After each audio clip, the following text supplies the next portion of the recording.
उद्या 26 जानेवारी आपल्या देशाचा प्रजासत्ताक दिन आहे आणि या प्रजासत्ताक दिनाच्या निमित्तानं चे पालकमंत्री म्हणून माझ्यावर जबाबदारी आली आहे। उद्या प्रजासत्ताक दिनाचा कार्यक्रम आणि आपल्या तिरंग्याचं झेंडावंदन करायला लातूर या ठिकाणी लातूर जिल्ह्यामध्ये आणि तिथल्या असणाऱ्या मुख्यालयामध्ये कलेक्टर ऑफिसमध्ये हा कार्यक्रम होणार आहे।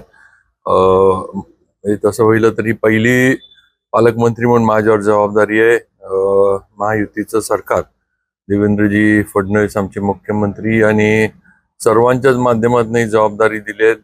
नक्कीच इकडच्या लोकांच्या अपेक्षा माझ्याकडनं असणार, पालकमंत्री म्हणून काम चांगलं व्हावं, सर्वांना बरोबर घेऊन आणि सर्वांच्या सहकार्यानं चांगलं प्रभावीपणे सर्वसामान्य लातूरकरांसाठी जे काही मला काम करता येईल, जिल्ह्याच्या प्रगतीसाठी जे काही करता येईल, तिथल्या ज्या काही समस्या आहेत, जे काही विकासाभिमुख कार्यक्रम असेल, कामं असतील, त्यासाठी मी प्रयत्न करेन। बाबा, पालकमंत्री पदावरून साताऱ्यात कार्यकर्त्यांमध्ये नाराजी आहे, तर कार्यकर्ते 26 जानेवारीला उपोषणाचा पवित्रा धरलाय, तर काय सांगाल कार्यकर्त्यांना? नाही, बघा, शेवटी या पालकमंत्र्यांच्या जबाबदाऱ्या त्या मुख्यमंत्र्यांनी दिल्यात आणि त्याच्यामध्ये काही नाराजी असायचं काही कारण नाही।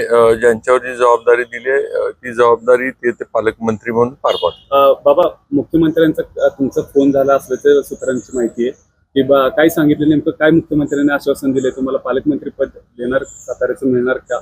नाही, असं काही नाही।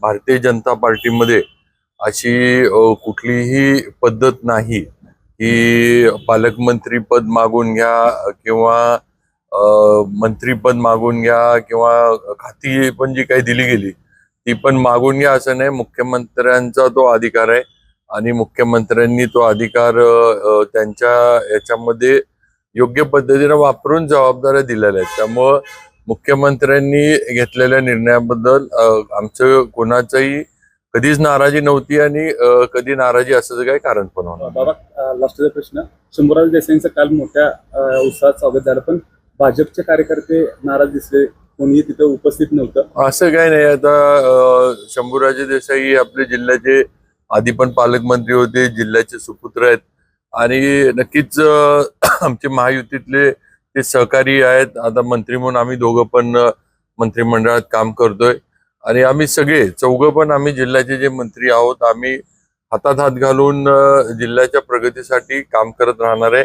आज ज्या लोकांच्या जबाबदार अपेक्षा आहेत आमच्याकडनं, 4 मंत्रीपद आहेत, तर खरं म्हणजे ह्या सगळ्या ह्याच्यामध्ये जी काही चर्चा होत राहते त्यात काही अर्थ नाहीये या नाराजीच्या चर्चेला।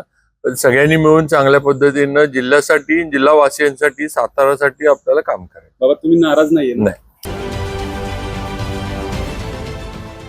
देश विदेशातील प्रत्येक घडामोडींचे लाईव्ह अपडेट मिळवण्यासाठी आता साम टीव्हीच्या सर्व सोशल मीडिया प्लॅटफॉर्मला लाईक, फॉलो आणि सबस्क्राईब करा।